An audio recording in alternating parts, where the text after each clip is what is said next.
You poor thing. Yeah, no, you poor thing. So I have been very appreciative of Paul's banter, of his, Then how come you keep going, quit that? because it's fun.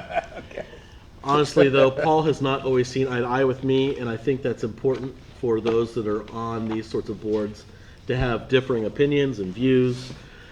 Paul has given me some very good counsel. Paul also serves currently on the Airport Advisory Board, and he will continue in that capacity. But Paul has served citizens of District 3 on this board for 8 years. I am very, very grateful. And Paul, I want you to have this certificate to begin with. Thank you. It says to be it hereby known that the City of Wichita, in recognition of appreciation of Paul Davis, issues this certificate of recognition for exemplary service as a member of the District 3 Advisory Board and his contribution to the betterment of the community. And it's gone well beyond this District Advisory Board for sure. And it's signed by me and Mayor Brandon Whipple. Nice guy. Shall we stand up and Yeah, shake hands? Oh, let's see, how's this work out? No speech. We'll hold hands. Aren't we sweet? Also, I have this token of I appreciate it. We give these kind of special things out to people we feel like have done some pretty amazing things in the community. Every single employee gets a token or something similar to this. This is, for everybody to see, this is a silver coin. Wow. Has the Keeper of the Plains in gold, real gold. It's not fake on it, and then on the back, the City of Wichita emblem. I appreciate you very much, Paul. Well, thank you. Thank you so much for not only your service on this District Advisory Board, but also when you were on the previous You board. want to see the coin? Thank you. The first pictures weren't great. We'll get this thing opened up. Stand up, Paul. Stand up. Oh, yeah. Finally. Someday he'll be able to cash that in, I'm James sure. showed him the money. Okay, Thanks, Paul. I would like to make one comment, so based on what you said, when you said something about not seeing eye to eye, many, many moons ago, I was on citizen CPO councils before elected, and I had real negative views of going to DABs because I feared that they would become lapdogs for the council person that appointed them, and I'm very pleased to say it hasn't been that way at all. Thank you. I appreciate it. That's how I, at least hopefully, was designing this one when we appointed everybody. And you have not tried to censure me at any point, and I appreciate that. Been tempted. Well, I'm sure. I tried. I know you did. I can't imagine a meeting without you, Paul. Well, you're starting to have one next week, or next month. No, actually, with my work schedule, I won't be able to make the meetings, so I have to take off work to come to them now. But if they change my schedule, I'll be back to annoy you. Good. And thank you so much for all the trinkets and toys and appreciation. Oh, you We just appreciate didn't you. take them negative hints well, Which one was that? from James. You just The go away part? Paul, thank you. We And by the appreciate way, cupcakes for everyone because, we figured we'd have a retirement party cake, and that's all I could do. it. We're celebrating his departure. All right. I'm like that. That's all I can do. All right. Thanks, Paul. Thanks, Yeah. guys. And then Thank you. if Dave steps in, we'll start over. do something later on Super. for him. Thank you Great. guys very much. And thank you, Paul. That being said, Wichita Fire Department is not here. Wichita Police Department, step on up. Yeah, I'll go first. I'm Officer Metcalf. I'm a Patrol South Community Policing Officer for 25B. Come on up here. Where do you want me? Out here. Right here. Right here. Just so the camera can see you. Yeah. I don't have a whole lot of This is updates. public speaking. Just go for it. I just want to let you guys know I'm a defensive tactics instructor for the Academy. We currently have 34 recruits in the Academy. 12 of them are females. That is a record for us. Next week, they will be going through mental health scenarios. And they will be graduating about the end of June this year. So I've heard, well, Councilman Denning can probably confirm this. We're trying to get about 100 recruits through the Academy this year, help get our numbers up by the end of the year. So this is the first big class of the year. At Patrol South, we've done a few special assignments. We've been working to address problem houses. We'll spend a full week, devote all of our team to that house. Our most recent one was a house at around 2800 South Washington. We were able to make 3 arrests our first day. We ended our assignment after 3 days, and on the 4th day, our main target was actually arrested on some other stuff. So the house we'd seen a bunch of stolen cars at, a bunch of drug activity, so hopefully we were able to put a dent and all that stuff. And the last thing I wanted to pass on was we have what's called the Roaring Flame 5K. It's a benefit for the Special Olympics. It'll be Saturday, April 2020. And as in working with the Wichita Wind Surge, it sounds like it will end at their new ballpark. So if you want to participate, there's an address here, and I can leave the poster here for you. Perfect. Yeah, we'll make sure we get that in our newsletter. Very good. Thank you, sir. Good evening. I'm Officer Peterson. I'm out of the Patrol East Bureau. Been on the department 16 years, but I'm only about a month into being part of the community policing team out of Patrol East. I'm assigned 33B, which some of that beats on this district. Some crimes that our analysts put together for District 3. They're Part 1 crimes. What I had him do was put together the last 3 months and then the same time period, same 3 months from last year. And overall, Part 1 crimes are down 9%. Particularly burglary and larceny and auto, and that seems to impact the majority of your average day-to-day citizen is getting your stuff stolen. And those are surprisingly down. Citywide here lately, they seem to otherwise be going up. Patrol East had a significant increase in auto larcenies primarily. So our team for the last month had identified a couple people we thought might be responsible for some of those. And through some ongoing surveillance efforts, we found out they were far more active than we anticipated. And ultimately, through a fair amount of follow-up and undercover surveillance, we were able to link them to 20 cases or 22. And ultimately, 2 different guys were charged with over 52 counts. The reason those numbers don't mirror up is what they were going for were purses, and when they were successful in getting a purse, now they've got financial cards, and so they were going and then using these financial cards, so a lot of those extra charges came from there. And then ultimately, when we arrested them, there was some drugs and weapon charges they caught in their hands. So, and that was actually just put out on the news yesterday. One of those guys is in custody. And inadvertently, the news did not do us a favor because the bad guy found out about the warrant before we did. And so we're still looking for him. My partner and I actually just spent the entire day trying to track him down. So, but a number of those thefts that they committed were in the Patrol East Bureau, and then we're actually down in this area. So hopefully with the 2 of them off the street, it's amazing what we were able to show that they did was probably a drop in the bucket to what they were actually doing. So when you find guys that are that active, I mean, it's amazing what they can do to the overall citywide numbers when you can get them off the street for a little bit. I think that's all I have.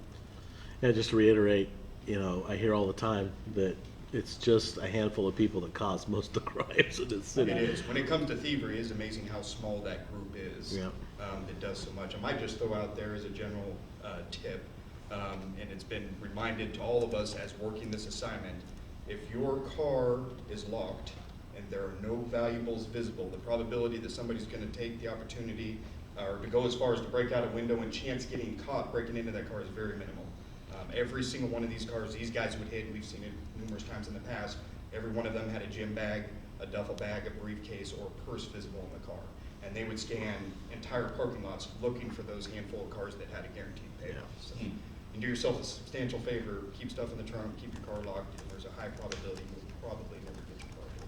So, Just to give you some numbers on these 2 guys alone, to give you perspective of what 2 guys can do. And you gotta remember, this is their job. This is what they do. Just like y'all have jobs, this is their job. They wake up every day and do it.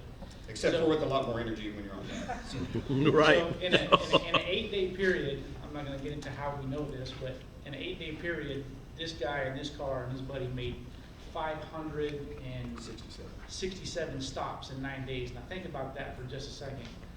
567 stops in 9 days. That is ridiculous. That's What do you him. mean by stop? So his stop is, and we witnesses, what they do is they'll just drive. They go in a parking lot, through the strip mall, weave in and out, do circles, right around to the next one, out to the drive, cross the street, in and out of that one, YMCA, Lowe's. and to constitute a stop would have to be 90 seconds. 90 seconds. So that's they're how- making other stops, but that's at least a 90-second stop, because that'll usually get you outside of most of your traffic lights. So that's 2 guys. And we all know we got more than 2 guys in this city doing that very same crime. So, That's more than a UPS guy makes. so basically, the amount of people we have checking cars, there's thousands and thousands and thousands of cars that they go through in a day. That's just the facts. And like my partner said, if you leave your doors unlocked, you can almost guarantee that one of these guys are gonna find it, and they do. Because we get Ring doorbell information, and the list is a mile long from citizens. Hey, lock your doors, because we left ours open and our stuff got stolen. Lock your doors. Please don't keep guns in your cars. I know we've been saying that a lot, but every single week we keep getting reports like that too, so don't do that. That'd help us out a lot for obviously other things too, so. Let us take them with us. Well, take them When with we you. get out then. Yeah, well, most places you can. Yes, sir. I have 2 questions. One, the shell casing deal, are you getting good response with that? From what I've heard, it's been pretty good so I far. heard it. It was a slow start, but it's been. picking up a The little gun bit. guy that's on KQAM on Saturdays and Sundays, you guys really ought to try to get a spot on that. He'd give it to you, because he's a big advocate of that. Okay, great. You know, he's for anything that you can keep yourself. For those of you that don't know, it's if you got a gun, go to the gun range, fire it twice, put the casings in an envelope, mark it, put it up. If your gun gets stolen, you can give that to the police. If something happens and that casing's found, that helps track the gun. And The extraction marks on the shell casing, Yeah. just to go on that a little bit further, is actually as unique as a fingerprint. Yeah. So, I mean, it is a fingerprint on that shell casing. And then, my second question, what are they doing with the gambling machines That is a good question. that keep popping up? There is actually a case, I don't know where we're currently at. I know over the summer, last summer, we cracked down on those. At one point, we served 10 simultaneous search warrants Yeah. in the city. Because it sounds like a lot of these people are, if we serve one, they tip off the other one and they go move the machines or hide them and stuff like that, so. And the laws on those change like yearly, and they're kind of, I'm not sure where we stand on how the prosecution goes on those right now. Yeah. Well, that looks like a body shop at Harry. It used to be off of Greedy Foundry right there, just east of the railroad tracks on Harry, this side of Washington. Looks like a body shop, but from what the street people tell me, they've got machines in there. Because I wouldn't doubt it. I've seen them going in and out, and that's what one of them told me. He said, oh yeah, they got machines in there, so. Question. Yeah, go ahead. I have to do this on my last opportunity. How's the catalytic converter theft going? unfortunately, on the west side of town, they're actually seeing a recent increase in those. Talking to the sergeant that's over the Patrol West Community Policing team now, I think that they might have a couple of people identified that they think are responsible for that. So, or at least a large part of what's going on out there. And hopefully here very soon, they might be able to put a stop to a significant amount of that. Well, The hopefully, problem with those is there's no serial number or VIN number. I understand on that. converter. So if we. the only thing you can do is match up saw marks. It's hard for us to prove they're stolen or trace them back to where they might have been stolen from, even if we do recover them. So not to, Well, not cou- to, not to couple of out you things. guys, but you have to catch them in the act. Basically, yeah. Yeah. If you see somebody climbing under a car and you hear a saw going on, please call us. Yeah, and then there's trail cams and things that some people are using.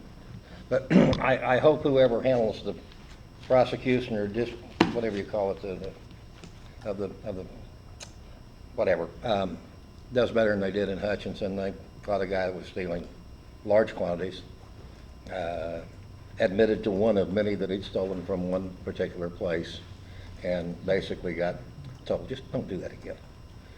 So, Well, essentially, so I don't know what Cadillac is going to piece. oh, you would be amazed. Okay, 200 to 2,000. 200 to 2,000? Yes, depends on There's- how big there- it there- is. If it's a diesel Cadillac. Oh, yeah, the Sure. DPFs are higher as can be. So if they can get those high ones, because the threshold for whether or not it'd be a felony, because a misdemeanor theft, you're probably gonna get told.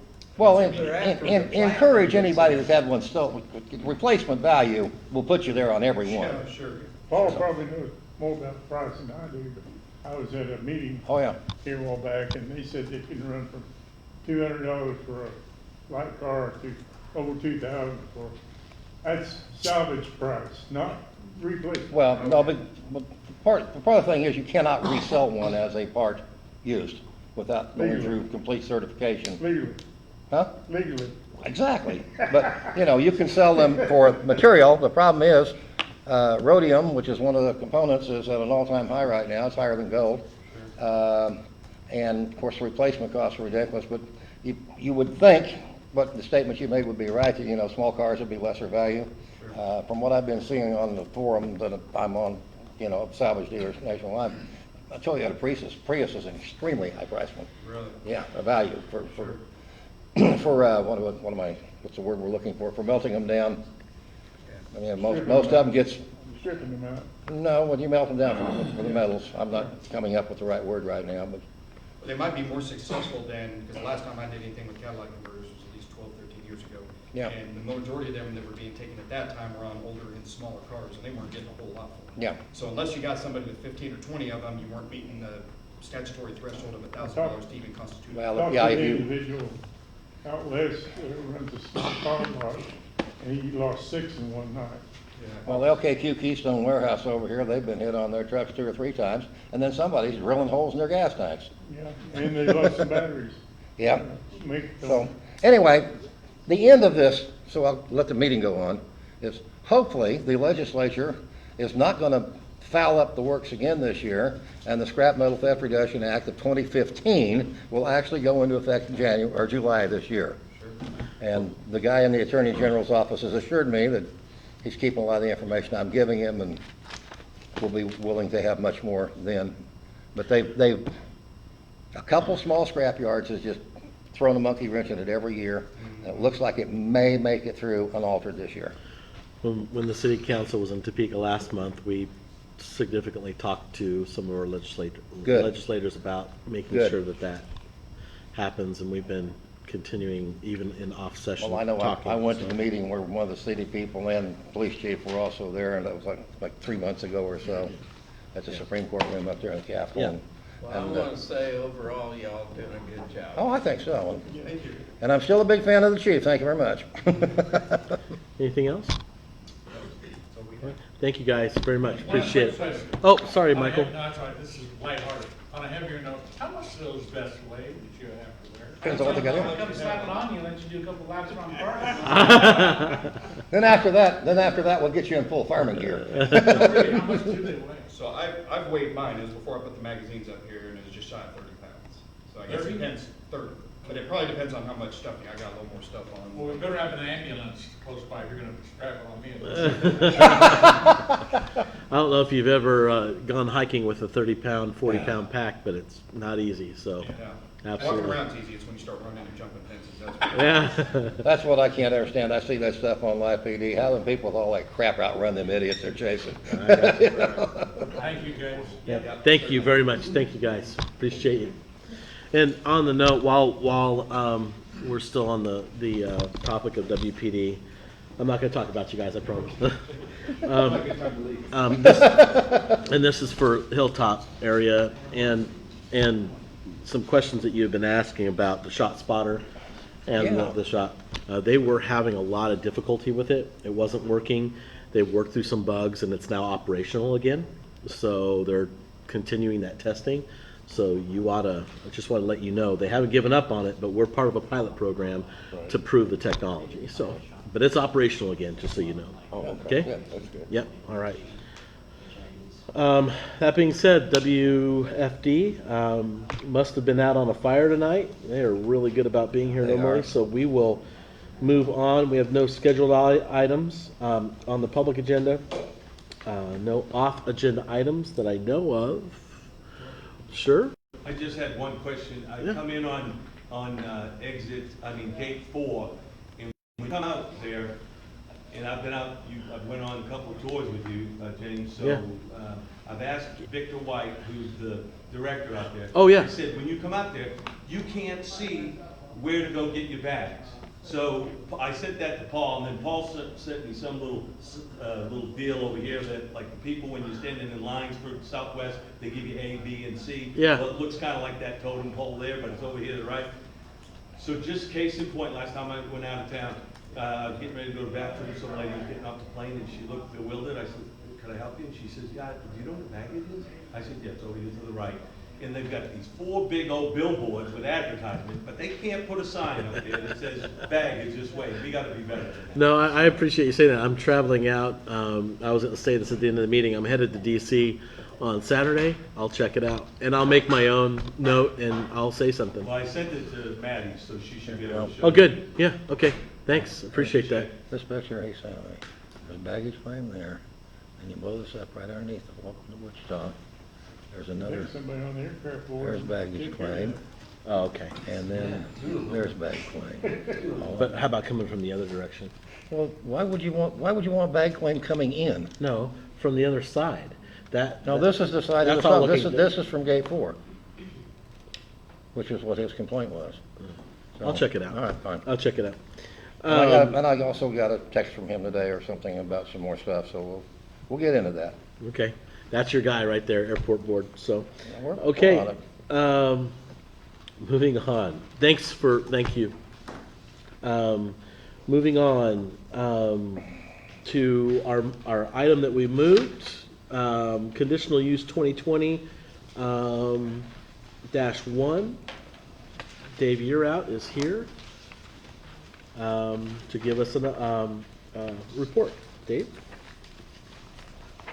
Thank you, Commissioner. The case is really pretty straightforward. You looked at, this is a request that came that was asking for a conditional use to place a 125-foot cell tower on the south side of 31st Street, right across the street from the fire training facility. We're just east of the turnpike. And stuck back in there and kind of off the parking lot on property that Tappa, Kansas owns. We're right north of one of the big Spirit buildings.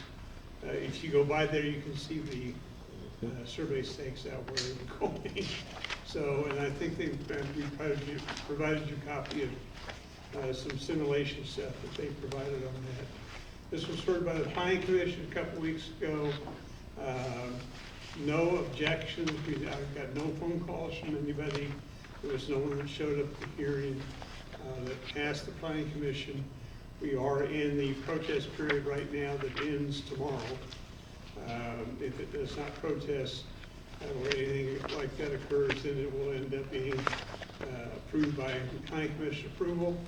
If there are any objections or documents filed on it, then it will go to the City Council for final action. As far as we can tell, this is part of the continual build-out that we continue to see around the city of expanded capacity or facilities to handle the increased capacity, and probably moving towards 5G that we keep hearing is coming or is here or whatever. A lot of what happens with the things that we're seeing with conversions are really actually occurring on existing towers. They're just getting permits to add additional antennas or swap out equipment. So we don't see those cases at all very often. We've had probably in the last 2.5 years, maybe 8 or so new towers. A couple that were controversial Yeah. in Riverside and another district, but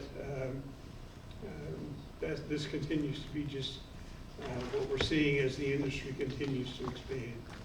As long as we continue to have more kids starting to carry cell phones, it's going to get worse. So that's just the way it is. So if they have any questions you got at all?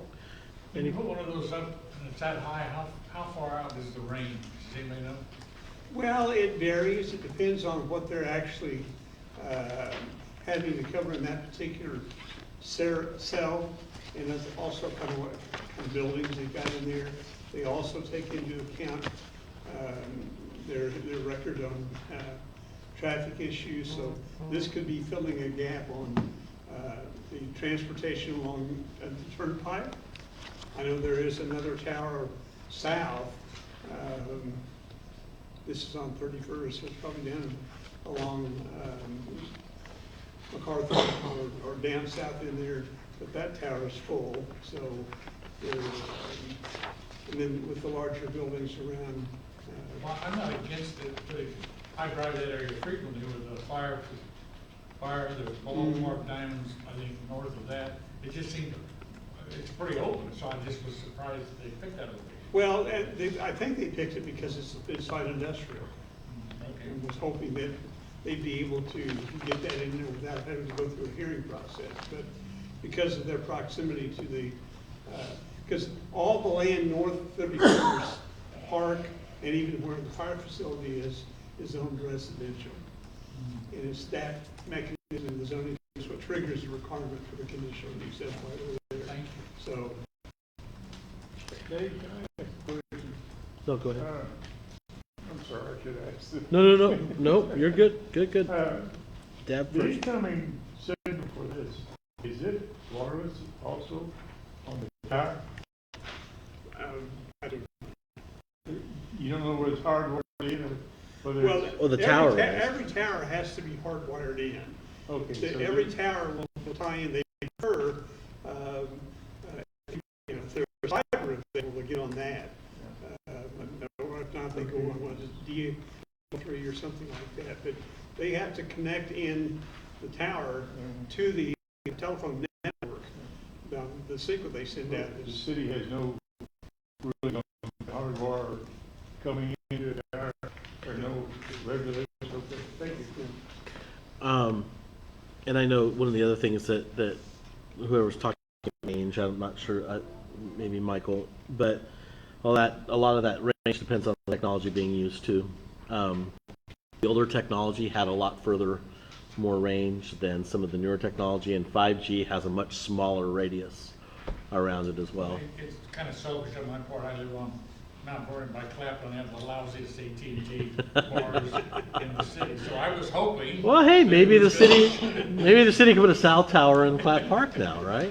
No, I'm just kidding. That's a joke for anybody listening online. That being, any other questions? I really appreciate all the stuff you sent out with it, pictures, Yeah. everything made a whole lot easier to understand. Appreciate Well, that. I'm that's ready for a been motion when mandated you that. guys are ready. Well, I want to let the public first, Oh, and yeah, then we will. whatever. Go ahead. I think he asked how far, and you said you weren't sure, it depends. Well, can you give us a ballpark, this one in particular, how far will it reach out? A quarter mile, a mile, 2 miles, what? Most of these anymore will only go about a quarter-mile radius or so, but it varies so much because you can, I can be right next to a tower that I know is my carrier, but if there's so much other activity going, every tower's only got so much capacity that it can carry. And the more signals, eventually they'll just shut off and not take new signal connections. So it varies to a great degree. They have so many computer models that evaluate all that stuff. And they only put these up new on what they consider holes that are important, but that is morphing so fast because it used to be just a telephone connection. And now, oh no, we got people, as you know, they're on the internet, they're streaming videos, they're doing all kinds of stuff like that. So. Anybody else from the public? I know when I went through Topeka, I got a $3 bill because I hit a private tower in Topeka. A private tower? A private cell tower as I was driving the 35 or 50, whichever was city Topeka. They sent me a bill for $3.80. Really? Said private tower.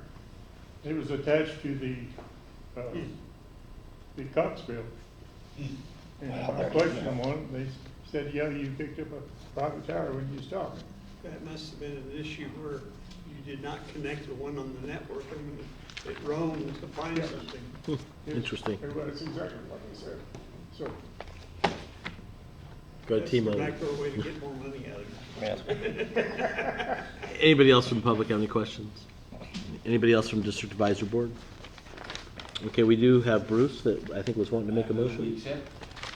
Second, We have a motion and a second on the floor. Any further discussion? Seeing none, all those in favor say aye. Aye. All those opposed, same sign. Motion carries. Dave? I'll abstain. Oh, and one abstention. Yeah, of yeah. course, one abstention. Yeah, yeah, yeah. Although you already voted on this one. All right, very good. Thanks. Thanks, Dave, we appreciate it. Thank you. All right.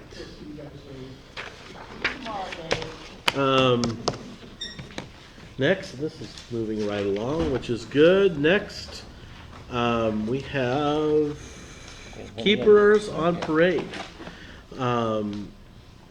We have Arts Partners, and Sarah and, is it Chioko? Here, they're artists selected to represent District 3 for the project, and they'll be presenting information of the upcoming citywide art installation. Come on up, guys. Feel free.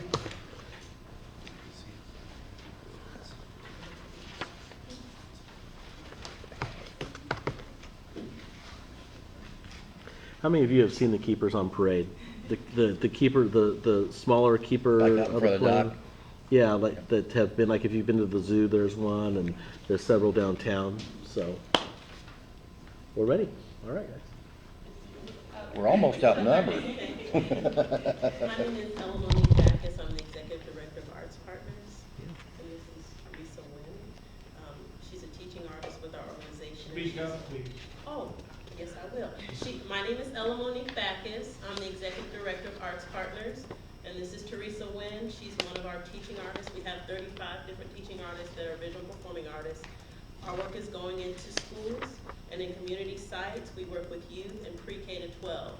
And so our mission is that creative minds build stronger communities. We've done extensive work with students at Jardine Middle School in particular over the years.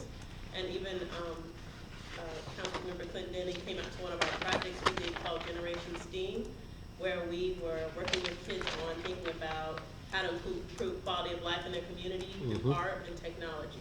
So when we saw this opportunity for the Keeper, we wanted to make sure youth had an opportunity to participate, and their voices were included as we, memorialize the 150th anniversary of the city. So our project will consist of Teresa working with youth from Jardine on the design for the Keeper. Very good. And she can talk about her connection to the community. She was like, ooh, me, I want to do it. She was really excited. So I just wanted to give you a little bit of information about Arts Partners and why we applied and what our involvement will be. Hey guys, so I was really wanting to do this project not only because I currently am working with the kids at Jardine, but I grew up going to Mead Middle School, but down the street my friends all lived in Plainview, so I would walk there often, and I know that community very well. And I think Jardine is very special, especially for this project, because there's a lot of underserved communities and minority groups there. And the person I'm working with to help design the image, along with the kids, his name is Truman. He's a Native American artist here in town, because we wanted to keep some type of connection to the authenticity of the Keeper. So I'm Sarah, and this is my mom, Shoko. So I have lived we both have lived in Bel Air for a long time. My mom has lived for 24 years now. 24 years, and then I've lived here all my life. So my mom has been a oil painter and installation artist, and I've done a few murals, and I'm also a painter as well.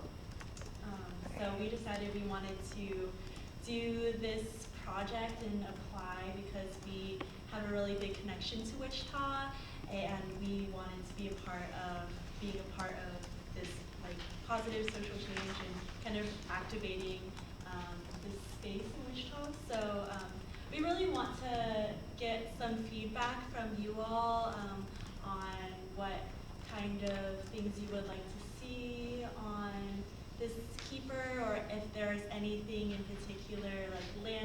projects or ideas or themes that you'd like to see represented, especially as we paint, because we want to have a lot of community input when we're painting. So, yeah. Might as well memorialize Century 2 since it's gonna be gone soon. They're moving it to Cowtown. All Well, right. I think you're jumping the gun on that assumption, but I'm anyway. so sure that somebody just said something sillier than I could have come up with. Go right ahead. How far is District 3? Because this is specific to District. Say that again. How far does District 3 span? So District 3 is from Kellogg to the south, 73rd, 4th, 5th to the south, Kellogg to the north. The furthest boundary is Seneca to the west, and then Woodlawn to the east.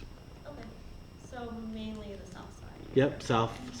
South Central. Mhm. So would you guys want to see more of like the south side culture? Because there's Absolutely. a lot here. Because I like Century too, but I know they have their own district keeper going on too. Yep. Because each The district south is side is getting known two. as like a hardworking, very Yeah. blue collar. What you need down here is a sewer plant, mobile home park, some car lots. Yeah, storage units. No, honestly, the aviation industry was built in southeast Wichita. That's Oh, yeah. what For the it world. was. For the world. Yeah. And this was Plainview especially. That's where all of our aviation workers lived, especially during the war, especially all the Rosie the Riveters that I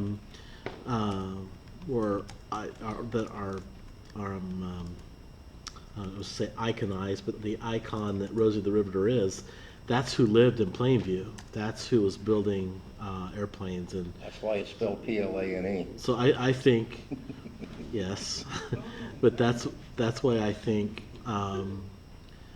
some sort of tribute to Rosie the Riveter and to the women who kind of built the aviation industry and helped. And she's still alive, by I the think- way. Lives Yes, right she here is. now. So I think think that would be amazing. I think we need to go back a little further with it.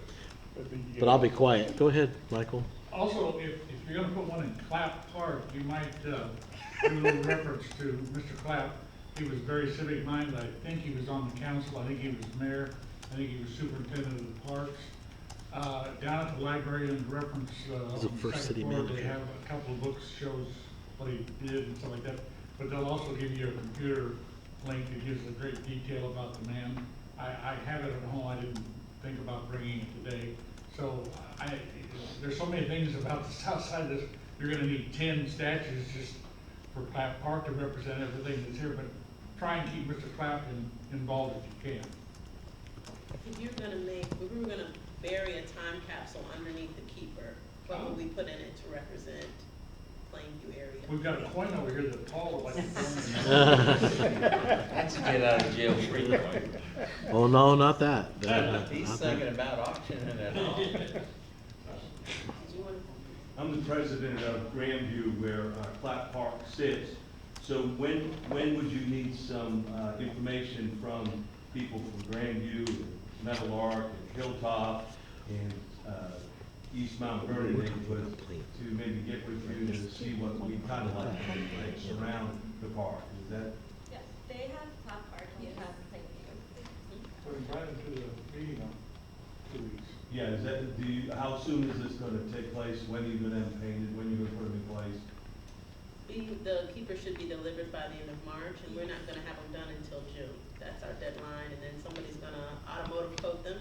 So we'll be working on them up until the end of the school year for us. So you can maybe come to a neighborhood meeting and discuss it with the people and see what their ideas are? That'd be great. Thank you. I think, if you're doing Plainview, one of the best tributes, along with Rosie the Riveter, is Doc. Yes, Yeah. that's right. It's an icon and it needs to live on. What is it? Doc, B-29. B-29 is named. They have one of the, Like the elf. It's at the Kansas Aviation Museum, that's right. yeah, Sleepy Sneezy, yeah. Mhm. Okay. Yeah. If you go out on Old Airport Road, they have built a new museum and learning center to house Doc, and there is one of the, what do you call them? Keepers. Miniature keepers installed there with aviation stuff, of course. Yes, sir. Go ahead, Paul. I mean, Bruce. Thank you for doing what you do.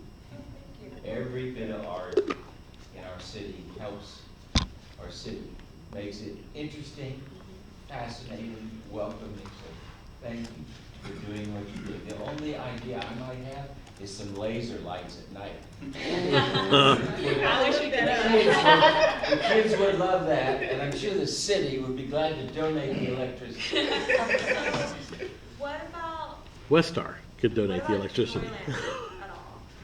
I think Joyland, especially over If at nothing Plainview. else, an image of the sign or something, Yeah. you know, would be Clean it cool. up, it might be a good The place. kids will be painting this, we're like. Yeah. this is- Actually, being so close to, I mean, Jardine being so close to Plainview, that's Oh, yeah. not, I mean, to Joyland, that's actually not a bad thought. It's a great thought. I also think the river is a big part of the south side. Yeah. It So is. It's very prominent here. in this area of What is? Mhm. town. The river, Runs Oh. through it. the river runs through it, yes. Oh, I yeah. have a really stupid idea that nobody will probably like. Every time we get some of these projects, there's always one of these quote-unquote facilitated meetings, which by the way, I hate with a purple passion, but, you know, if you could kind of get one of them, you know, with the, what am I saying, the flip charts and so forth and so on, and let people just put their ideas on and then stick their little colored stickers on them, ones they like, and, you know, and then come up with all the wrong conclusions. That would be nice. We're gonna be doing that with Clap Park soon, so Yeah, I'm sure. you'll I'm get, sure. you'll get your wish, Michael. Yeah, when you And then- install a keeper of the flames, is there any kind of a plaque put there to explain exactly what it represents and why the city is so attuned to it? I think that the ones that I've seen do have a plaque, but it just says like the artist name. With this one, the criteria they gave is that it has to have 150 somewhere, or 150 of something. It has to be tied into the design or explicitly, let's say, 150 on it, so that people will know that these are all part of that gift. That's in our Mhm, bylaw. mhm. And if you can, remember that Hilltop was also Rosie Right. the Riveter. Right. Yep. And That's we've right. been there for over 78 years Spend my now. time, yeah. Yep. So Oklahoma it's not State. just Yep. Oaklawn too, yeah. One- All three of those were actually designed for military and aircraft. That's right. I don't know whether a lot of them know it, but Stearman was the first builder of the airplane, and then it was Boeing and, out there, and they built 1,000,000, I don't know how many airplanes A for the bunch. war's effort. And, what was it, the B-29? 25s, 25s is, yep, yeah, yep. and they run them out of there Stearman. 10 an hour, I think. Oh, And yeah. it's It fast. was quick. Yeah, there's a $30 or $40 book that you can buy at the airport or Yingling out there that's got basically an aviation history in it that alludes to how many of them they were kicking out of that plane a day at one time. It's amazing. And also over there, Cessna, we was doing 33 a day aircraft out of Yeah. that facility over there farming. And it's in this area. When I worked there, we was producing 33 small light aircraft a day. Yeah. And if you just multiply that times 300, That was trainers and scouts mostly? no, it was Really? bigger planes. Really? But that was the schedule we run on. in You also 60 have in McConnell. early It's almost 70s. as active as Been a Carthage. big part of the south Okay. side for years and years and years. When did they put McConnell in? Boy, I don't But know we when get a lot of McConnell. people on the south end because of Oh, my McConnell. God, yes. 50s, 60s. Yeah. Our previous neighbors were both McConnell. One thing that, you say you're gonna have an automotive body shop put the clear coat on them after they're done. Have you identified the body shop, or is it gonna be by bids or whatever? Because We don't That's like know. the one question I have, and I think you should probably find out before you start, is to make sure that whatever medium you're doing for your artwork is compatible with automotive clear coat. Because some types of finishes don't play well together. Well, they kind of run together. Well, craze is the word I was looking for. We'll be using water-based acrylic. Well, like I said, you probably better make sure that the body shop, that what you're using is compatible with what you're gonna have it cleared with. Something water bases is one. So they, Not here. this will be the same process that that all the other keepers have gone through. is it? That's fine, but different artists may have taken different steps along the way. True enough. Any other feedback that anybody would like to give? Because I think they're looking for ideas so they can put their artistic abilities together. No one has something. Yeah, please. I wanted to say something. So, the class I'm working with right now is the Jardine After School Program. Okay. And she had mentioned that we have a program called Generation STEAM. So within this program, we work with the kids for 18 weeks, and we come up with a community issue that they define is in most need in their community. So, of the 12 social determinants of health. And Jardine recognized that housing, like quality affordable housing, was what they wanted to focus on. So we are working in 8 classrooms, and they're all kind of competing with each other in a friendly way. But the winning design will get $30,000 from the Wichita Community Foundation to have their projects built in the community, and it's lasting, and it's very cool, and it's within a shipping container, so it's sustainable. But I wanted to recognize the youth that you guys represent and tell you guys a little bit about what they're doing. Absolutely. They want, and back to the whole philosophy of Southside being like hard workers and like pulling yourself up by your bootstrap kind of thing.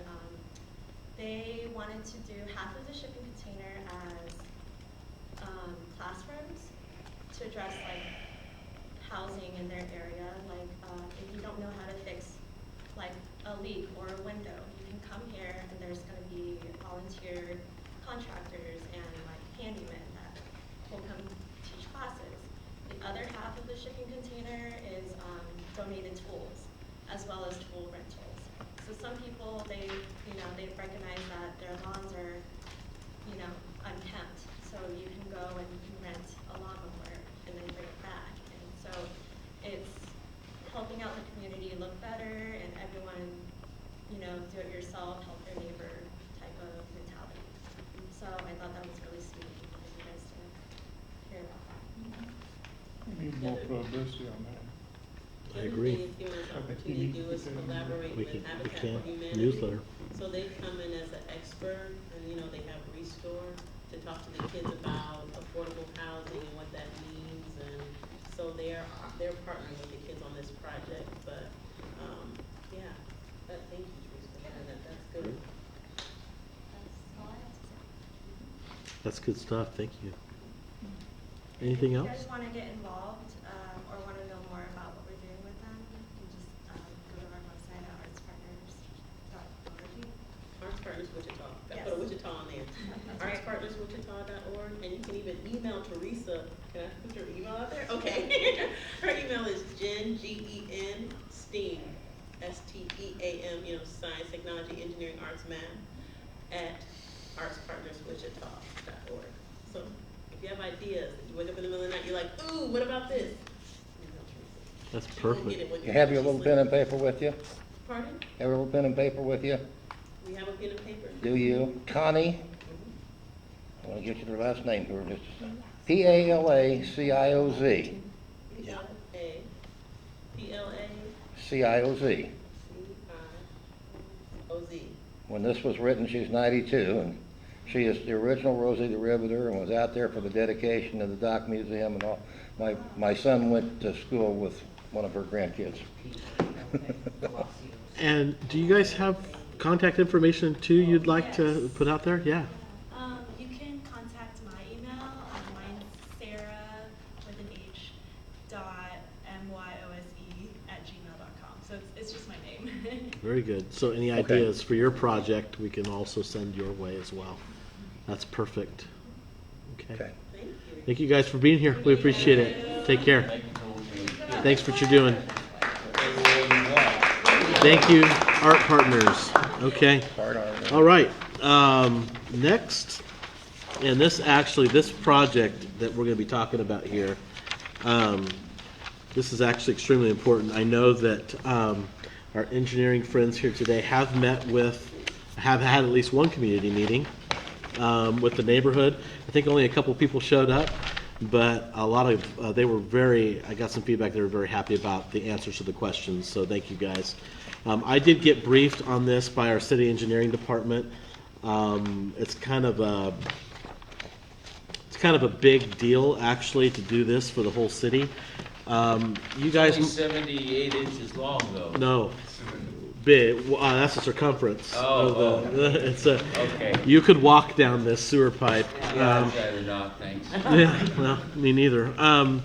So you guys may remember, we just did a replacement, about a mile-long replacement of the sewer main between plant number 1 and plant 2. Our main wastewater treatment plant down south. And it was pretty important. The main was about, I think, the same size, maybe, I think it was 60-some inches, but the problem with that is it was 50-plus years old.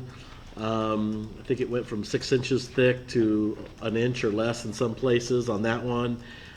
Just over years, corrosion happens, things happen, and there was a possibility That's of... up and running now? Yes, it is, actually. We replaced that, but the reason, and I'm going to let you guys get into details on this. This is about that one. The reason that was so important was because, as you guys know, that south plant handles roughly 66% or 2/3 of all the effluent or wastewater in Wichita. And if any of these pipes were to collapse or not work, I'm not fielding those calls. So that being said, I want to introduce our team from Garver to talk to you about this project specifically. Oh, yeah, so call Maddie, is that how it works? Before you start, if you haven't figured out the map, that Yeah. is the piece that has the corner of hydraulic Yeah. and that gives you some kind of. George Washington Boulevard? Huh? Hydraulic and George Washington, no, yeah, George Washington on Boulevard, K-15. K-15. K-15, I'm sorry, yes. Yeah, I looked at it for a long time, trying to realize. but I don't have a map, so it doesn't matter. Guys, thanks for being here. Yeah, thank you. I'll start off with introductions. I'm Stan Breitenbach, Special Projects Engineer at the city, and it's kind of interesting, we were talking about the Keeper of Plains earlier. I was a fortunate person that was assigned to oversee all construction of the Keeper of Plains and the Cable State Bridges with HNTB. It was a very interesting. Very cool. Project to be involved with. And with being a volunteer with the Port Weaver City and the Garver team here is Eric Gasser, Chris Bone, and Mark Dolchek be here to present with me. Very good. And I know in your package, you've kind of got a lot of the history of this project. I think it's important to reiterate that history just a little bit of what we've done, what we've accomplished to date with this line, and then how it applies to this project. And I don't know if I'll be able to see from that far. I'm going to go over here for a second, Mark. Can we turn off this bank right here? I don't want to stand in front of anybody here, but just to briefly go over the background of this and basically what's been accomplished and what's yet to be accomplished, which is this project. That helps right there, Manny. Thank you. Basically, just to get positioned, this is about 3 miles of highway here. And that's starting from north of Kellogg here at English, continuing south to Lincoln, south to Harry, continuing south to Mount Vernon, south to Bonnie, going all the way down to treatment plant number 1. And to go back in time a little bit, back in the mid-1950s, matter of fact, in 1954, the same year I was born, the city began a project to build a brand new sewer line. Back then, that now was a ditch. And they started up here north of English, in the northbound lanes of I-135. I-35 wasn't built yet. They started on this side of the ditch, each side of the ditch in English. They built alongside the ditch and continued all the way south of Mount Vernon, just north of Lake Street, where they crossed the ditch, the siphon, and then they continued on down this blue line all the way down to Plant 1. And then right after that, about mid-1960s, the state comes out with a plan, they're going to build a new highway here. Well, the sewer line was relatively new, so instead of relocating the sewer line, they decided, well, there's to build a highway over the top of it. They didn't like manholes coming up through the highway. So they built access tunnels over to the manholes, which made this sewer line very inaccessible for the last 65 years they made it to be. So anyhow, back in about 2005, there was a study, and it, sonar and I think TV and everything they could do with access they had to that pipe, and there was a need that it needed to be relocated, relocated outside of that highway corridor. So subsequently, in 2008, the project began, and it actually was done in 2 phases. They built this little section here from English all the way down under Kellogg to the south that you see in purple. And right after that, and I believe it's around 2010, they continued that project similar to what we're doing here. They came down through Madison, through this neighborhood here, south of Lincoln, then along Ash Street, along this neighborhood down there, and then again right down through the neighborhood of Madison, continued down the neighborhood of Madison, crossed under Mount Vernon. But they came a little bit further south, that they crossed over a new site, and then they connected into that 78-inch blue line that continues on the south. These are all gravity? Yes, all gravity. That sewer line, that site that goes across, is all gravity too. It's just a site that gets from one side to the other. And then in about 2012, finished that project. They came back, and this orange line you see underneath the highway, we can't leave a void under the highway, so they went back and they filled that line with a real flowable material called Lasticell. And they did that work in coordination with the Department of Transportation because there was lane closures to do that. And with coordination with them, to minimize traffic and keep the highway, not have to shut the highway down, did it at nighttime. That proceeded very well. So this project's kind of the same thing here. Instead of north, you got this section left from Blake Street, you go all the way to Plant 1, right underneath the 735 highway. And also with that, this line, the 60-inch line that goes over to about Southeast Boulevard over here, that was also constructed in 1954 as well. So this has the same age. As part of this project of relocating this line outside of the highway corridor, we're also going to abandon this old 60-inch in Blake. And with that, I'll turn it over to Mark and kind of go over some details as well. Sorry if I stood. Oh, no, you're fine. Sorry. So just to kind of reiterate, so the part that remains is the light blue section. So again, 78 and a 60-inch. So that's the part that remained. Everything else has been abandoned or relocated. What's the diameter of what was built in 208?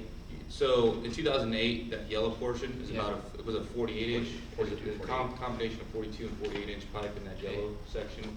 So you need 4 foot, Is that 4 foot sufficient? round pipe.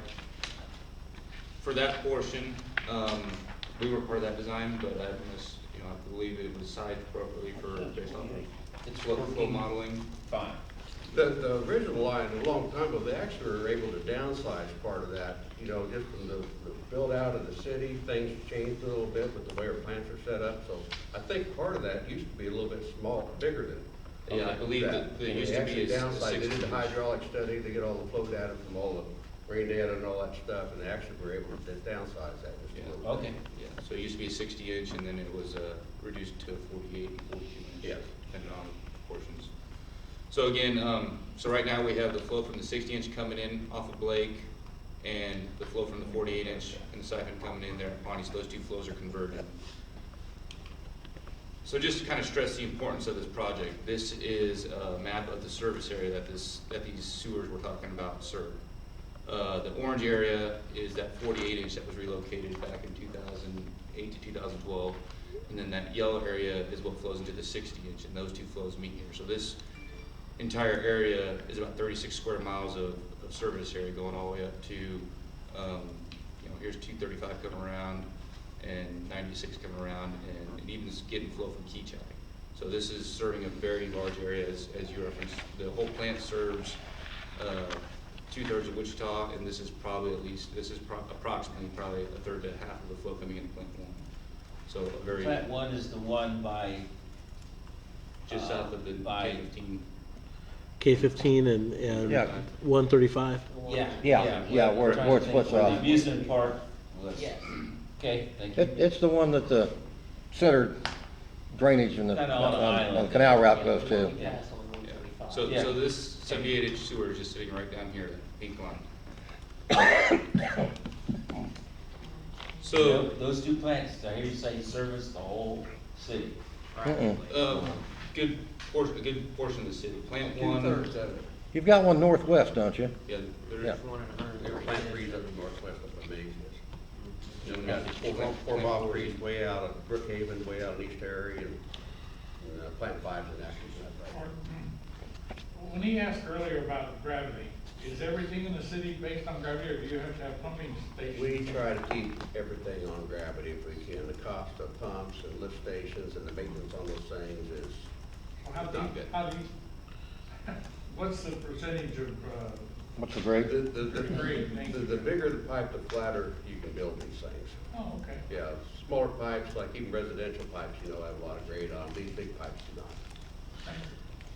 And just to kind of give you an idea, and you guys can correct me if I'm wrong, it takes a good 24 plus hours for a lot of, the stormwater effluent, depending on the flow and depending on how much, to go from the northern side to the southern side. That's why for the longest time we had so much stink down south, and we had to do some things, and now the city is infusing a lot more chemical control up top side, to help mitigate some of that. And some of the stink comes from when there's huge, big discharges from our plants too, that can't be mitigated, and so it's a tough thing to control. So help me here. These are sanitary sewers, storm sewers, or a combination? These are sanitary. Thank you. These are wastewater. Somebody was talking about stormwater there. He had scared for a minute. Wastewater. Okay, Not very good. street wastewater. Correct. Okay, so that's where we get you. This is before gray water. So just zooming back into our project area, just to get everyone reoriented. So here's Pawnee, here's Southeast Boulevard turning into K-15, and 135 north and south. So the main purpose of our study or our preliminary engineering was to identify a corridor to put this sewer. So the main things you have to keep in mind, where to pick up, we have to pick up the flow from 48-inch and the 60-inch and take it somewhere. We looked at 70 plus possible combinations of where to put this. We looked at putting it on the west side of 135 right-of-way, just in the ditch. KDOT Federal Highway does not allow you to parallel on Federal Highway right-of-way. They'll allow you to cross it, but they're very against paralleling there, so that wasn't an option. We looked at reversing the entire flow going west along Blake Street towards Southeast Boulevard and bring it down Southeast Boulevard. But the hydraulics and the grades, we're talking about how flat it is, that just got us to be too flat. We looked at going on the east side of 135 where we have a lot more potential open area here and not as much residential area.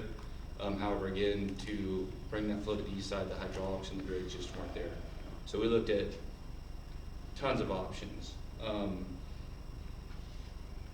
And when we looked at these, we didn't just consider the economic considerations, we looked at social impacts, environmental impacts. That way we're not just saying, okay, what's the cheapest option, but really what's the best option for the community and for the city. So taking all that into consideration, this is what we identified as the preferred route for our new sewer. The main thing I wanted to point out is, we looked at even bringing options down Minnesota here, where we bring an entire 78-inch line down this, or whatever size it was. I also want to let you guys know we are doing a study to identify the appropriate diameter to see if it can be smaller or larger. We don't want to invest in something like this and make it the wrong size. We want to make it appropriately sized. So the 60-inch flow, we decided that it's going to be best to intercept that up here and bring that down Southeast Boulevard. This allows us to, instead of bringing a 78-inch sewer through this residential neighborhood, we can get by with likely being a 48-inch sewer, which makes that a lot more manageable to bring those sizes of sewers. That's still a large sewer, but it's a lot smaller than a 78-inch sewer through that residential neighborhood.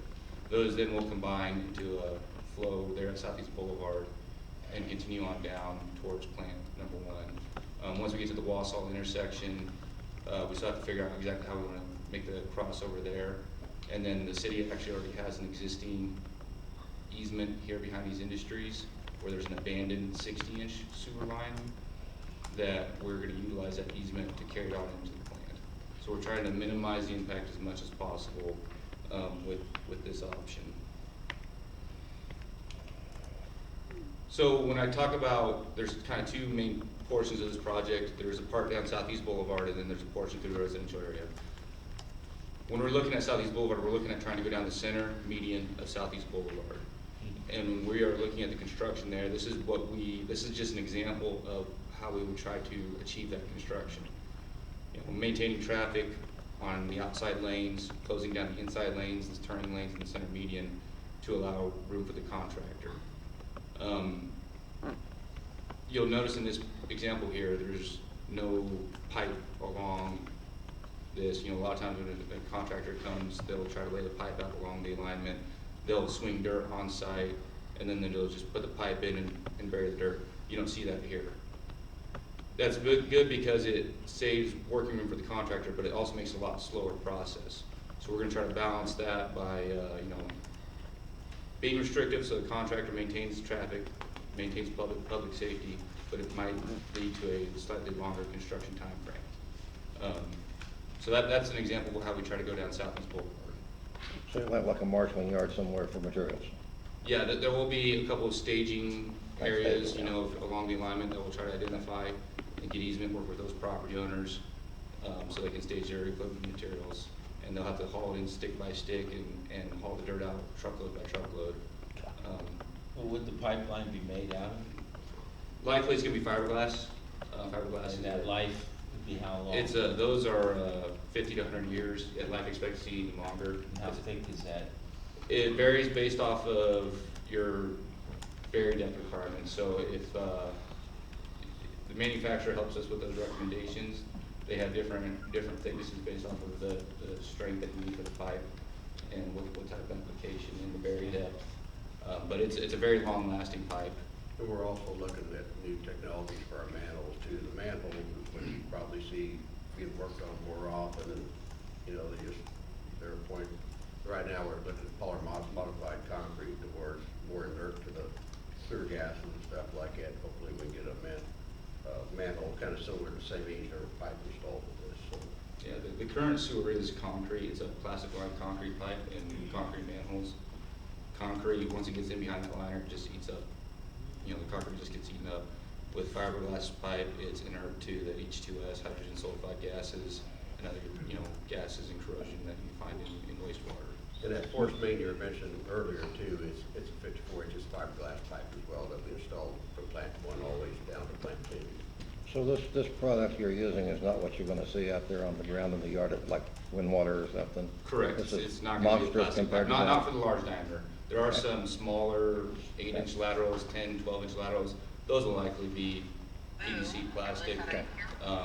You know, we might have to relocate a couple of water mains. Those will probably be plastic or ductile iron, standard materials. But on the larger stuff, when you get to this large diameter, you usually see fiberglass as far as life expectancy as well as just the economics of it. But they're like O-ring slip jointed and.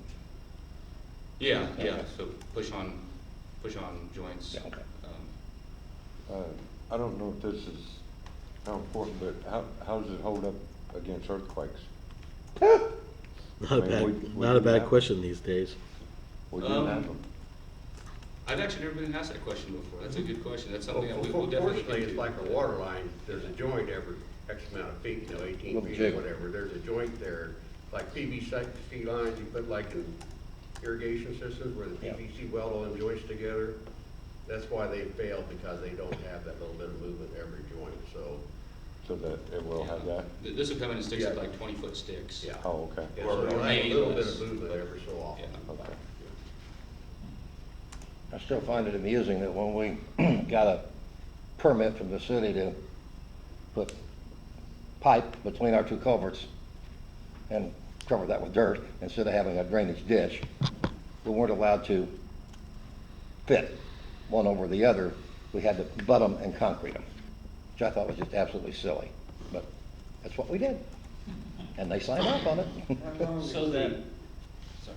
How long is this supposed to take? Well, construction, that's gonna depend. We haven't finished the plans and specifications yet. Yeah. We will be able to, we'll put our estimates together once we get the plans further along, and we will be able to put requirements on the contractor that you have so many days to do this. I would expect this project from start to finish will be a year to a year and a half from start to finish, maybe longer. It just depends on, you know, And- what the requirements we put on the contractor. You know, we live down in the area where they just do what they want, but when you're talking about like shutting K-15 where you're going down there, how much time would it shave off if they only had to have one lane open, one way or the other, where they could actually move their pipe in and move their deal? Well, I think K-15 is doable, because if we can maintain one lane traffic both sides, I mean, otherwise, you one lane traffic, other lanes gotta be diverted somewhere, you've got those issues as well. Plus, you got that railroad right through there, and all those signals are Yeah. synchronized with K-15 traffic. I don't think we wanna go there with this project. I think we wanna maintain one lane traffic each direction, and can we back up just one slide while we're talking about that? There is one maneuver, and we'll get those details, I'm sorry, I gotta say it for Well- people again. But right here, this lane comes down, off, and makes this left turn lane right here at Boston. Yeah. Yeah. We're gonna have to stop that maneuver. Yeah, that's a Yeah. mess. Because if we don't, this project will go for a long time. And that's Yeah. something we'll have to do, but it's something Completely, or doable. you're gonna stop it completely, or just stop it during construction? What's So that? You're gonna stop it completely or stop it during construction? No, we'll just during construction, while we make this crop, we're gonna be here quite a while. We got a Sure. bore underneath Southeast Boulevard, plus we gotta get underneath this railroad through here. Yeah, that's So fine. we're gonna be here, but just that left turn, and the people here at Madison and, you know, Industrial Creek, all, they can get in and out of there. I mean, because if you start messing around with me, public safety is really important, as access to people as well. You do not, we'll shut this little corner right here, we'll shut that down, just to make sure we don't back up anything. What my thought was, if along K-15 there, if you shut one side down for the length of the construction site, people figure out real quick other ways to go to avoid it. If that speeds the process up, I mean, they shut Harry completely down over here, and this for the betterment of our side, but I've always felt if you shut one side down, you know, the first time you go, I can't go that way. Don't go that way anymore, right? So early on, you start planning a different route. And if that got the job done faster because everything's there, is what I was thinking. Yeah, that is not the intent, right? It's doable. We go through the core area, you know, big projects, I mean, brick streets and all that stuff. Building stormwater boxes deep that are 6-8 foot wide. And we do that as well too. It's just a matter of trucks, keep those trucks going and run around the block, bring back and dump some more dirt. So it's just a matter of housekeeping as you build your project. And so, yeah. So the blue line there is going to be abandoned, Yes. except for what is vertical on that picture? No, that would be abandoned as well, because we are intercepting that flow back here at Southeast Boulevard, so that flow is coming from the west. I see. So north is to the right, west is to the And top. are you of the gonna ridge. fill that up too, like Yes. the highway wants you to do? With Exactly. some type of flow. And when we get done with this project, we'll do the same thing. We'll fill that full of, we will not leave a void underneath that highway. Right. So just to be sure, reading on this, the $3 million for design, easement, acquisition, staff oversight, yada, yada, yada, at this time. Once the project is underway, you as the design engineers, shall we say, like, trying to be nice about it. Not to be rude, but like when they built the bridge down here next to John Mack, you've got HTNB, you've got a guy sitting out there overseeing, shall we say. This will be something that you'll be doing on an ongoing basis? So as far as oversight of the construction, Yeah. you know, currently, we're not proposed, we're proposing, you know, The our city- negotiations the city will have a been that we project. would assist with Okay. engineering type questions, but as far as There'll be a city oversight, there's a inspector, city there'll be a inspector. city inspector, there'll be a city survey crew that'll go out and stake all this, and this will all be run out of our CMF, our construction office out there.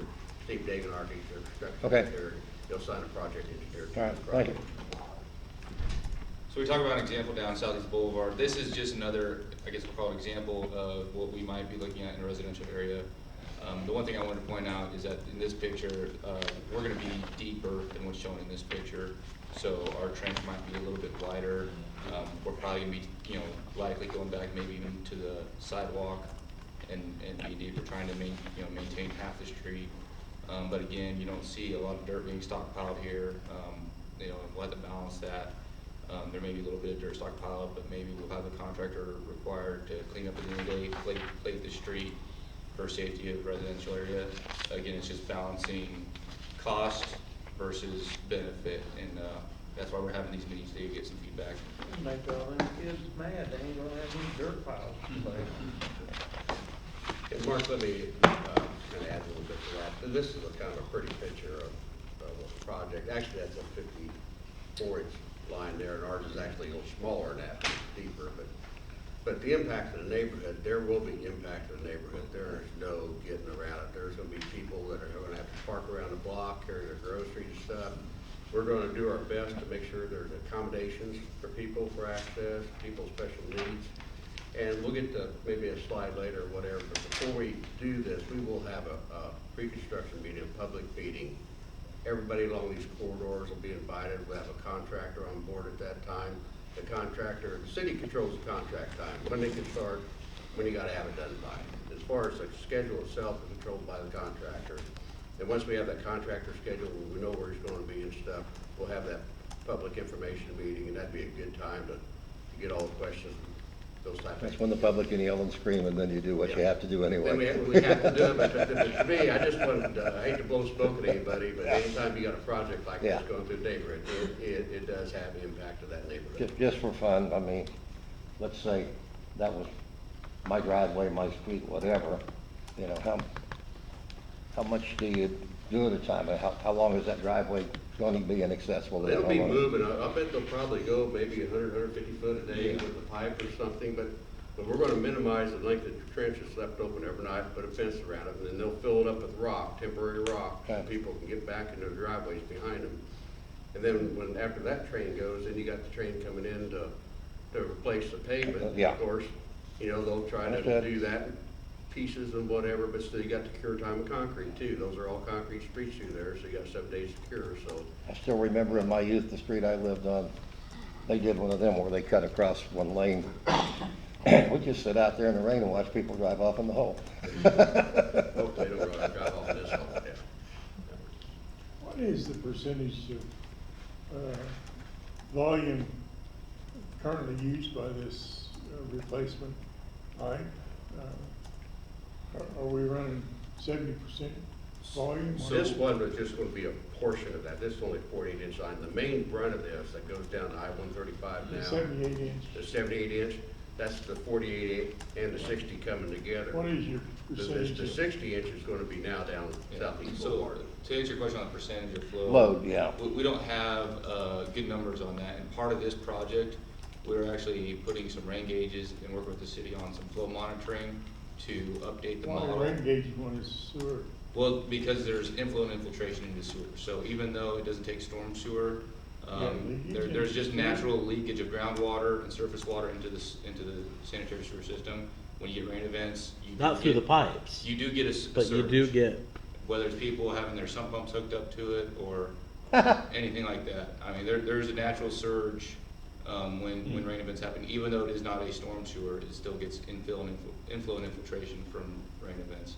So with that rain gauge monitoring and flow monitoring, we're going to calibrate the model to identify what's the optimal size for It this. says it's gonna last 100 years.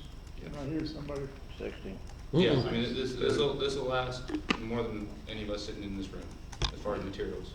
So the volume increase enough to fill up the tube? That'll be part of our analysis. We'll do some flow projections, looking at it. Well, what I was getting at, if you're 50% or 70% now, and you're a 48-inch pipe, and you're going to 78, then I can see where you're going with it. But if you're replacing 48 with a 48, and we're going to increase the flow over the years, Right, so we are gonna look at that. Uh-huh. Other things you have to take into consideration, okay, back to the slide where we showed the area. A lot of the area, I'll back up. Water. What third key Yeah, chart? a lot, yeah, it goes all the way up to Keachai. So a lot of this area up here, Keachai is currently controlled by a certain diameter pipe that they're discharging and metering to the city of Wichita. So that will be somewhat controllable in the future. We'll try to do flow projections, but a lot of this area is already built out. Valley Center up here, they have their own wastewater treatment plant. Park City and Bel Air have their own wastewater treatment plant. So as far as future growth, we're gonna take that into consideration. However, in the long term, there may or may not be significant growth in this, and we will take that into consideration when identifying the pipe diameter size. The only thing I've seen is we're 78, we're gonna capacity out in 10 years, let's go 98. Exactly, we're gonna take a look at that. That'll be part of our sizing. I hate to wait Double 10 years, capacity. replacing 10 years because it's overflowing. Right, exactly. We don't want to either. So now the manholes, I assume that at some point in time, the big truck from CMF with the elephant trunk on the front has to go blow out sediment or whatever to maintain the flow? They usually, our Or sewer vacuum maintenance or what? goes through all of our lines usually, if they're lucky, every 2 years, they'll go and run a But with cleaner. gravity flow, you will end up with sediment. Yeah, that's our standard sewer maintenance Okay. procedure. Every 2 years, they try to clean the lines. Sediment's a nice word for it, isn't it? What's that? Sediment's a nice word for it, isn't it? Yeah. That's what it is. Okay. And sizing the line too, you can't go too big as well, because you wind up with too much sediment. You don't Yes, I have the flows to understand. move, so there's some plus minuses as I pipe understand the design. settlement problem, but Yeah. also, you understand what I'm saying? Yes. Let's don't put in a 4-inch pipe They'd have to build another one, yeah. and next year come back with a 6-inch Yep. pipe, and next year come back with a 10-inch pipe, just so we have enough flow for neighborhoods, because the fiberglass manholes are gonna start floating. And we have a major mess then. So just a project timeline going forward, we had our public information meeting that we held on February 19th. We only had a couple people show up, but they had very good comments. They seem to represent the neighborhood very well. Today, we're having this district advisory board meeting, and we're presenting this to city council on March 17th. Basically, from now until next spring, assuming everything goes, according to plan, we will continue with our design and development of the plans, where we will bid this project next spring, and construction will likely start in the spring or summer of 2021. Prior to construction, we will have a public information meeting. That way residents are familiar with the contractor will be there. They'll be able to voice their concerns and have some coordination as far as any special requirements or special needs.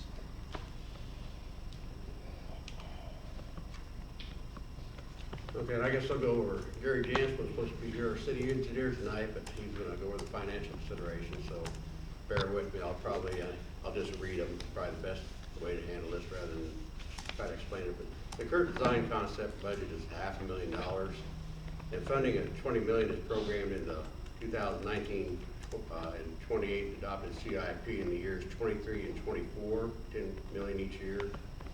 The staff is requesting $3 million at this time for completion of design, and plus there'll be some easement and acquisitions, probably just for construction easements outside of our own easements, and as well staff oversight. And then construction for funding will be requested at a later date, and the revised project timing will be reflected in the 2020 capital budget and the 2021 upcoming 2130 CIP, which is currently under development. And that table down below kind of really shows, summarizes everything. Right now in our adopted 28, 29 CIP, that $10 million per year was a guesstimate that was put in that quite a while back at $10 million each year. We really didn't know how much this was going to cost us.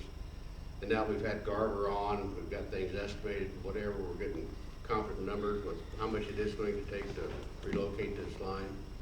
Our current estimate is just a little bit over $20 million, and what we're planning to do is advance those funds in the CIP, get the $3 million approved now, and then the $15 million for construction, which will be a lot of spending there with a lot of materials as well. And then about 2022, the 2.25 million is for abandoning the line in the KDOT right away. And recommend to approve the design concept. And we're here to answer whatever questions you've got, so. I have a question.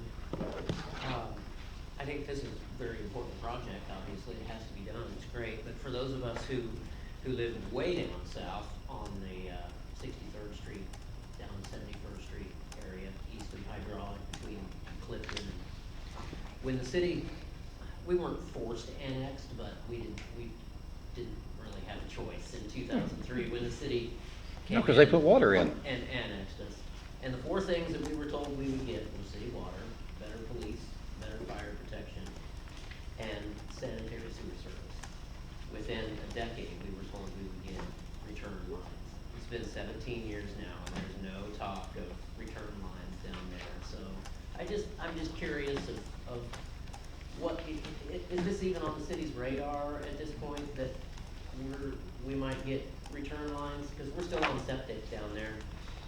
I wouldn't be the person, I don't know. So, you know, that's a good question, and I can talk to Gary Jansen, the city engineer, and see if there's anything, and if that's an issue, that's a great thing for me to bring up as far as the project. Just remember, though, that if you have plans and you have those connected to your property, that means specials.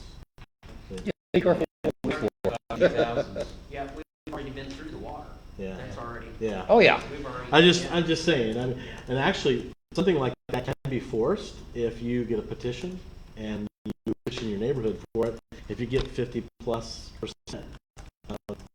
we can make that happen very quickly, actually. You've gotten used to it for 17 years. Oh, yeah. A few more years ain't gonna hurt that. You're right. That's the way we've always done it. Yeah. I am not We'd having like a to problem say with our that- septic that system. in our neighborhood, we have the most fantastic water pressure I've ever experienced in my life. I can run 3 or 4 sprinklers on city water. I can flush one, 2 people get in the shower and nobody can tell. Do you use the same shower? It's tremendous water pressure. That's the way your house Yeah, was it was plumbed. well worth. Well, I can tell you this. When we got city water, we replumbed. When we got the city water in and got off well water on everything, we had to replace every toilet valve, every strainer, and every faucet.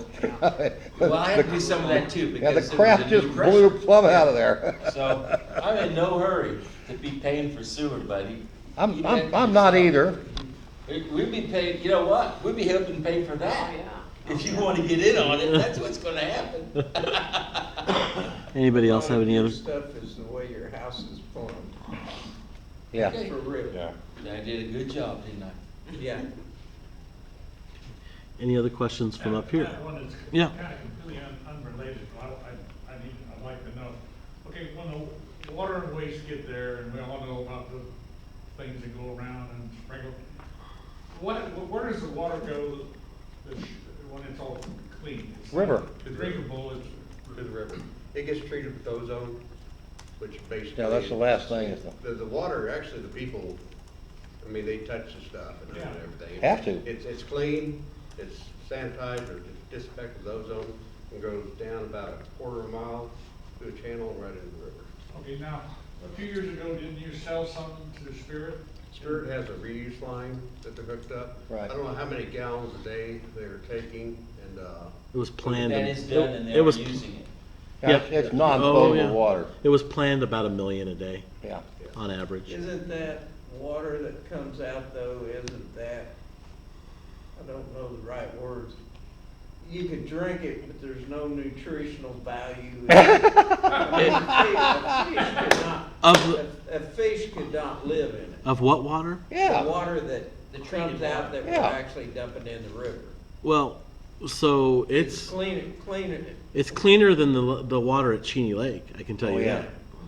It's for FAA standards, so, or whatever. EPA. Government EPA, agency, yeah. you know it's gotta be good. It's Yeah, clean water, So- but there's no It's the right nutritional value in it, is what I was led to believe.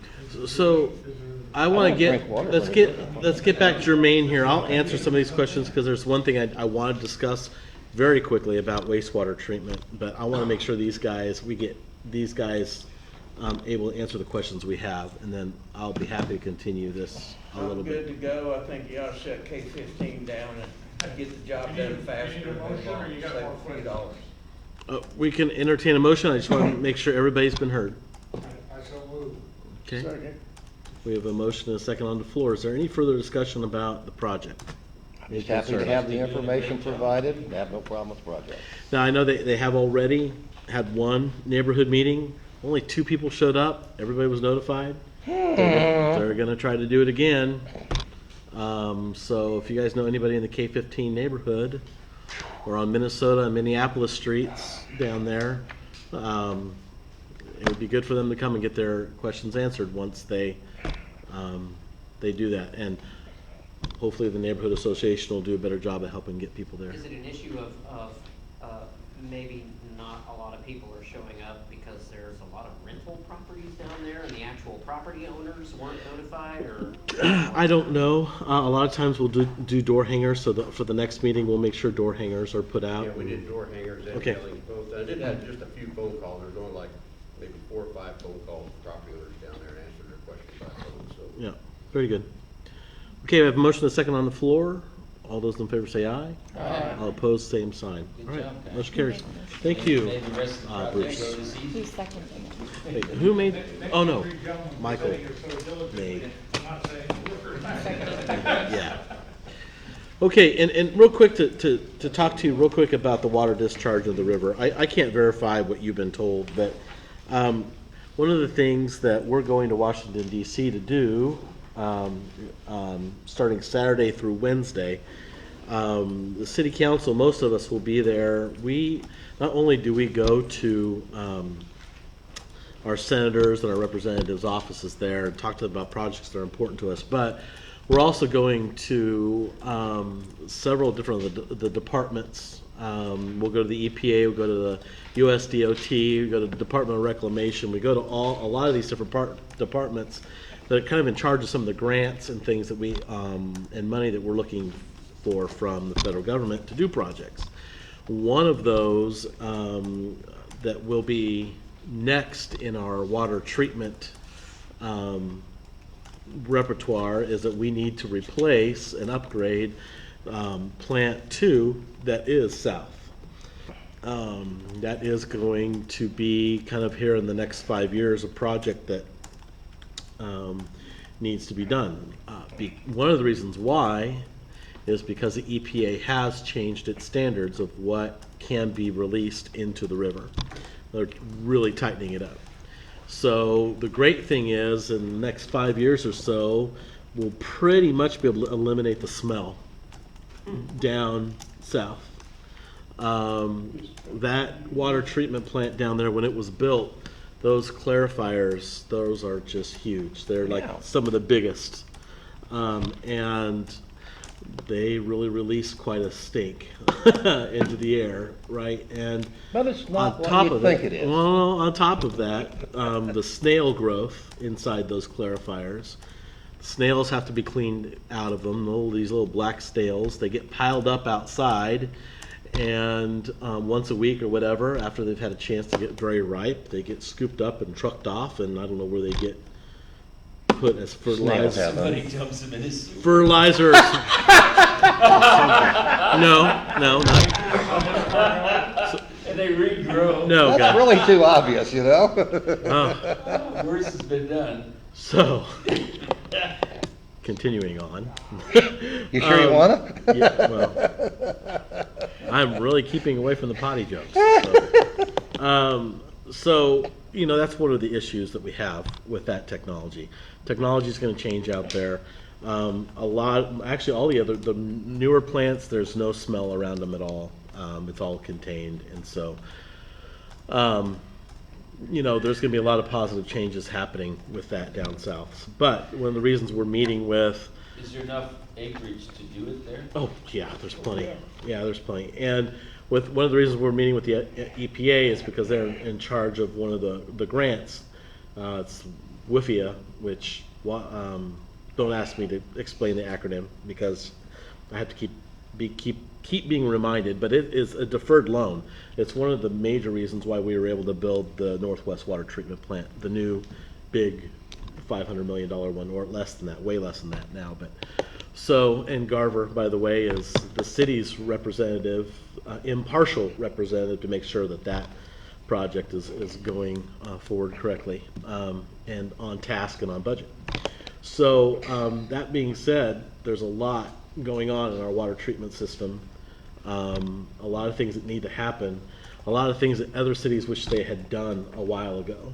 And unfortunately, it does mean some water rate increases, but it also means that you get to keep turning on your tap. It means you get to continue watering your lawn and taking a shower and flushing your toilet and all that stuff that I think sometimes we take for granted. So anyway, that being said, I did want to talk about real quick, if you have any questions about the trip to DC. I am going down officially for the National League of Cities.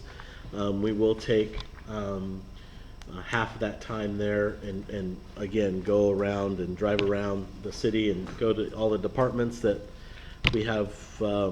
We will start early in the morning, we'll be done late in the evening. It's just department after department after department we go. One of the reasons why we did get the last WIFIA grant from the EPA was because the last time we met there, they were like, "Oh, Wichita, you're here again. Nice to see you." And the relationships that we build within those departments in Washington, D.C., when Wichita comes up, people really remember the visits that we have with those people, the relationships we built inside of some of those departments. I don't know. They say that we're really one of the few councils that does do that, that really has a good showing and actually meets. Our lobbyist that we pay sets those meetings up. And because of some of the grant money we've been able to get and some of those relationships, we've saved the city a tremendous amount of money. So the money we spent going to DC and spending on our lobbyists and that sort of thing has really paid off for citizens. So it's a positive thing. You're flying? I am flying. Oh, good. Gotta keep our airport. I am flying. I did take the train one year, and That sucks. That was it was a wonderful trip. Oh, I hated it. I loved it. So anyway, I thought I wanted to like it. I did it because I thought I'd like it. It's horrible. yeah, it was a great trip. It was relaxing. Got a lot of work done on the train. So anyway, The train needed work? yeah. Yes, Paul. Yes. You're going out with a bang, buddy. I'm doing my best. Okay. But I do want to say one thing. Yeah, go This ahead. trip you're going on is by definition a junket, but that's not necessarily a bad word. Well, I guess so. It's going to be quite a bit of work. I can tell you. I know, but that is by definition, and all these people that think that's a bad word are wrong. Oh well, I don't like the word because of the connotation, but okay. Just because people don't understand. This section updates and closing, but I wanted to say over at Mount Vernon and Hillside, that intersection's been down for a while. There's been quite a few accidents and whatnot. But I talked with the supervisor, Hewitt, the other day, and he said that it was supposed to be done at the end of this month, March, but by the 15th, he thought 15th, right around there, they were gonna have all the lights up and stuff so people can start using that intersection, which they told us late April, 1st of May, so we're glad that they got it done a little ahead of schedule.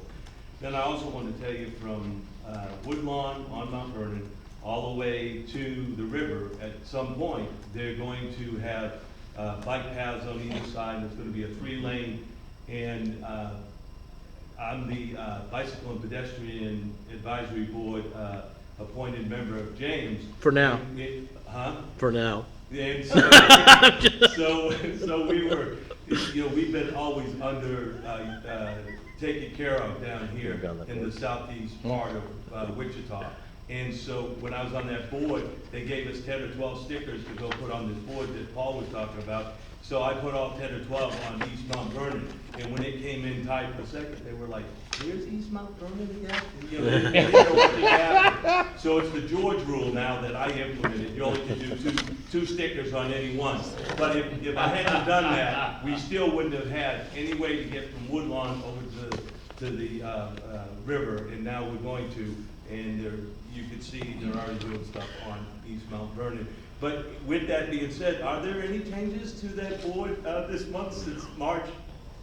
Thank you, appreciate No, it. there's no changes. You would have already been notified if there had been changes, Michael. Yeah. And then we'll go over to Daisy. With the mayor's town hall, you, tentatively scheduled, we'll get the breakfast this Saturday with our meetings throughout the month.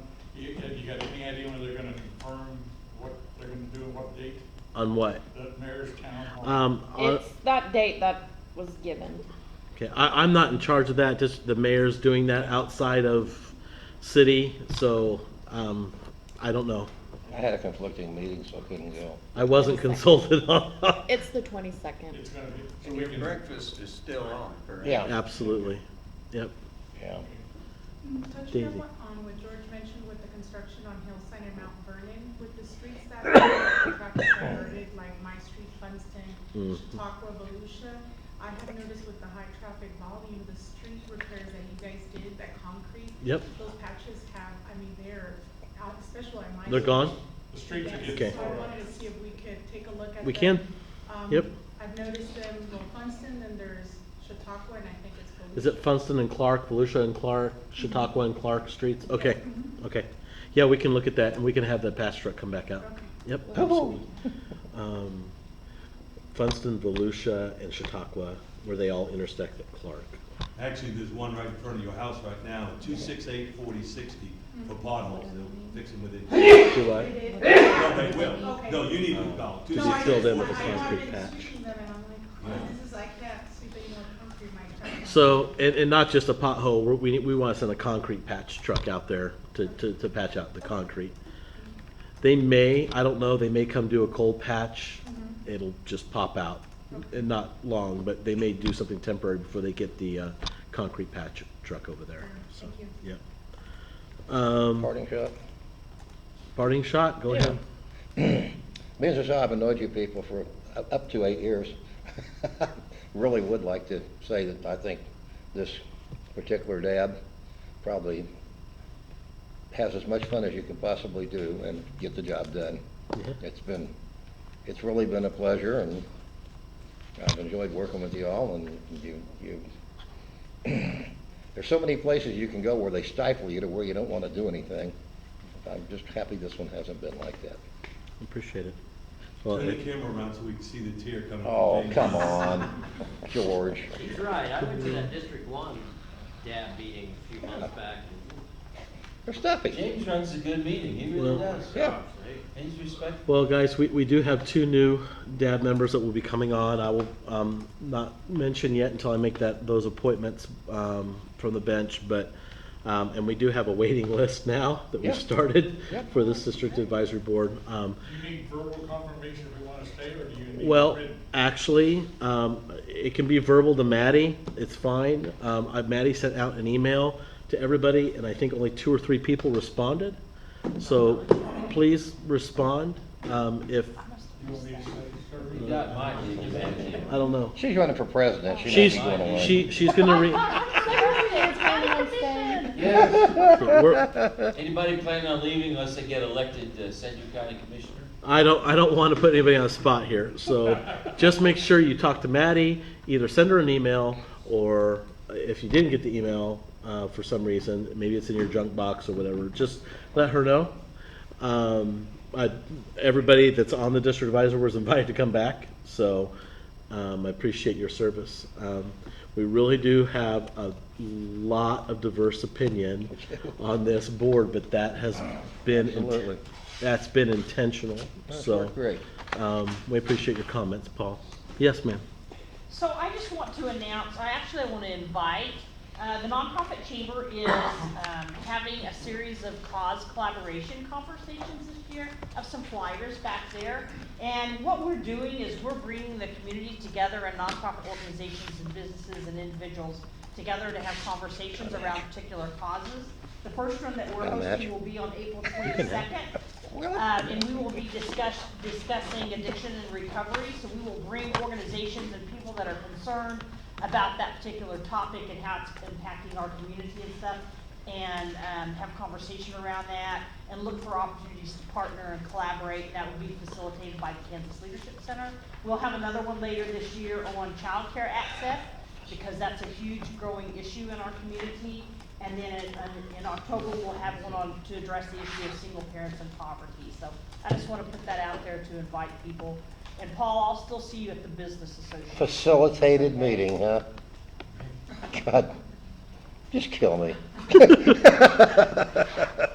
wanted to let everyone know the county's having the e-waste event, and they alternate between the tire cleanup and e-waste, and so this year it's e-waste at the end of March. So yeah, I put a couple posters back there, we can get more if anyone needs it.